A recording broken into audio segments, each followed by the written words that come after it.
هغه لاملونه چې نجونې بې واده او مجردې پاتې کیږي. سلامونه او احترامات مې قبول کړئ دوستانو. امید دی چې ټول به روغ جوړ یاستئ. دوستانو په دې ویډیو کې تاسو سره په همدې اړه معلومات شریکوم چې ولې ځینې نجونې بې واده او مجردې پاتې کیږي او کومې نجونې چې مجردې او بې واده پاتې دي نو هغوی باید څه وکړي.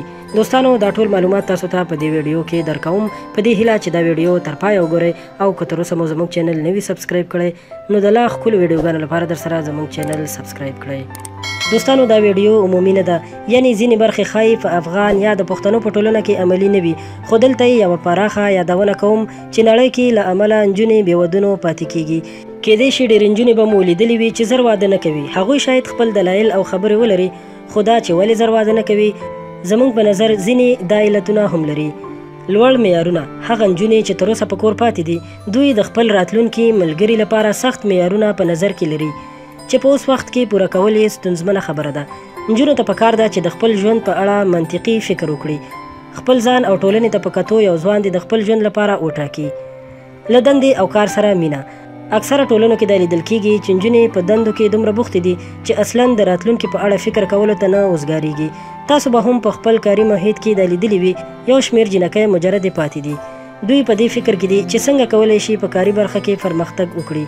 همدارنګه ځینې نجونې له دندې سره د مینې له امله هم زر واده ته زړه نه ښه کوي. د دوی په اند واده د پرمختګ مخه نیسي او بیا به ونه شي کړی چې خپلو هیلو ته ورسیږي. له ملګرو یا دوستانو سره خوشحاله اوسېدل.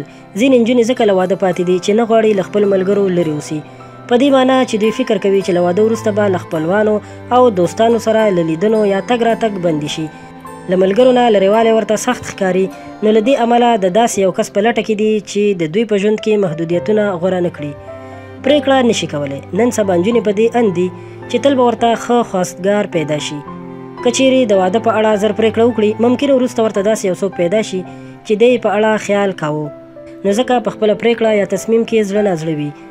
د مجردو نجونو لپاره د حل لاره څه ده؟ هغه نجونې چې له واده پاتې دي او په خپلو تېروتنو پښیمانه دي دغه لارښوونې دې په نظر کې ونیسي.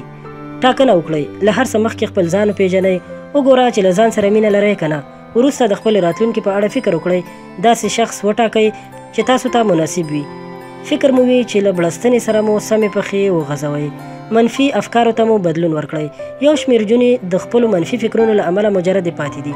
دوی تل دې ته اندېښمن دي چې ګواکې واده د ستونزو مور ده. نه، داسې نه ده. که خپلو منفي فکرونو سره مبارزه وکړئ راتلونکی مو په ښه فال ونیسئ. همدارنګه مثبت فکر وکړئ. خوشحاله واوسئ. تر ټولو غوره اړیکه له خپل ځان سره اړیکه ده، نو تل هڅه وکړئ چې خوشحاله واوسئ. هغه نجونې چې له واده پاتې دي خفه وي، له نور ځان کم ګڼي چې دا حالت یې په روح بده اغیزه لري. مهمه نه ده چې د خوښۍ لپاره له نورو سره ضرور په اړیکه کې اوسئ. بې ځایه پریکړه مه کوئ. پام کوئ چې د خلکو د خبرو لپاره په بیړه تصمیم ونیسئ. یا هم داسې څوک د واده لپاره مه ټاکئ چې په نوم میړه وي، یعنی د تانو او پیغورونو نه د خلاصون لپاره خپل راتلونکی مه خرابوئ. هغه نجونې چې په کور کې پاتې دي د کورنۍ غړي باید ورته په کمه سترګه ونه ګوري، ځکه د دوی د پاتې کېدو 50% لامل همدا د کورنۍ غړي دي. ښکاره شئ. په داسې ښه شخصیت او درانه حالت کې اوسئ چې نور خلک تاسو ته وګوري او شخصیت مو وپېژني.